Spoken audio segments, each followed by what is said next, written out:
So now we are going to use clays or different powders and make it into a poultice. I have several different kinds. This one is your oatmeal powder, which you can see comes out just a little bit. This one is a rice bran powder. Rice bran powder is great for hyperpigmentation, and this one does not come out a lot, but like I said, if you have someone that has some skin irritation, you can use the rice bran powder. So I've let it soak in the water, and then I've just wring out the excess, and it feels really good. It kind of feels smushy, so you're able to manipulate it in your hands.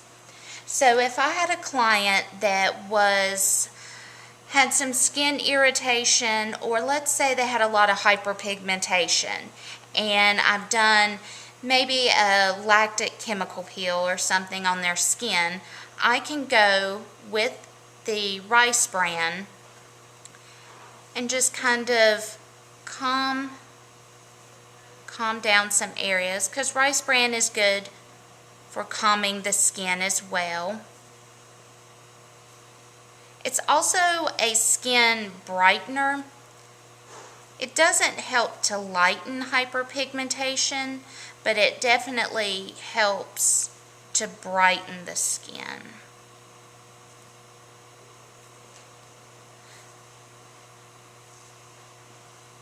Like I said, it's very good because you can manipulate it. So if I wanted to go over a small area, I can just manipulate it over the mouth or come over the eyes. Now for the oatmeal, like I said, it has a little bit of a residue that'll come through, but that's okay. This one kind of gets a little bit hard. So even though a little bit of the residue comes out, it's still good to apply it to the skin. You can do like a gel mask to calm the skin down, and kind of run this along with the gel mask on the skin.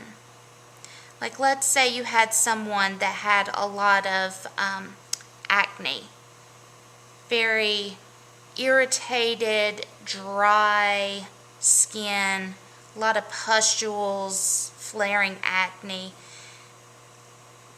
and you did maybe a salicylic peel on them to help with the acne bacteria. You could do a gel mask to kind of cool the skin down, and then run this oatmeal on top, because the oatmeal is going to calm the skin, and it's going to help to dry the acne up a little bit. It has a drawing effect, so it can draw some of the infection up a little bit more.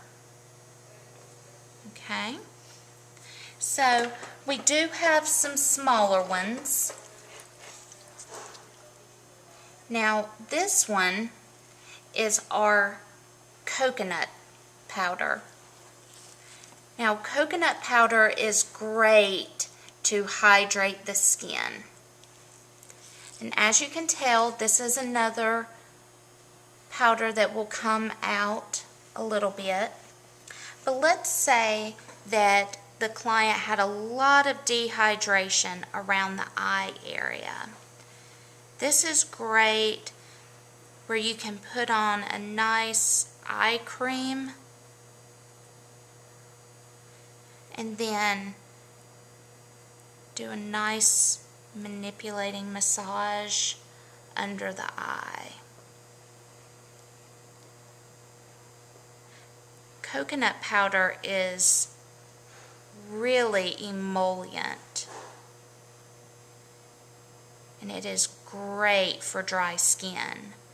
So if you have a client that has really dry, chapped winter skin, you could also put on the gel mask and just work this into the skin.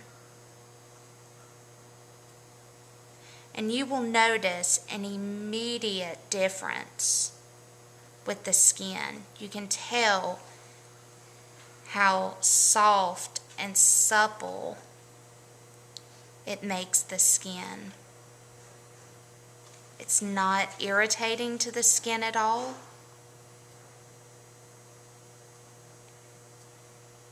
It hydrates better than a lot of things that I have used in the past. And it is great for under the eye area because it's non-comedogenic. It's not going to cause any milia or clogged areas.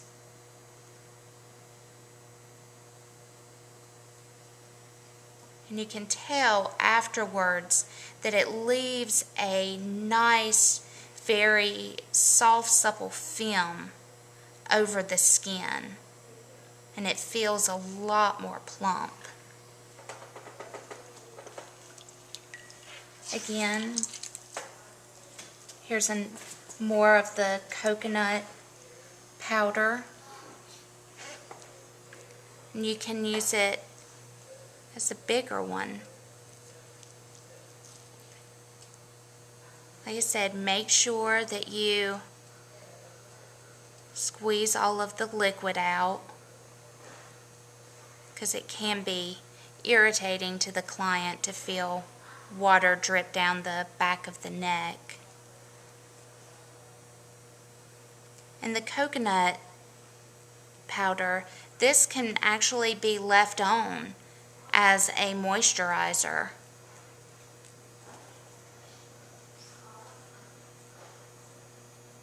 So you can tell how the skin just has a nice, dewy, hydrating look to it.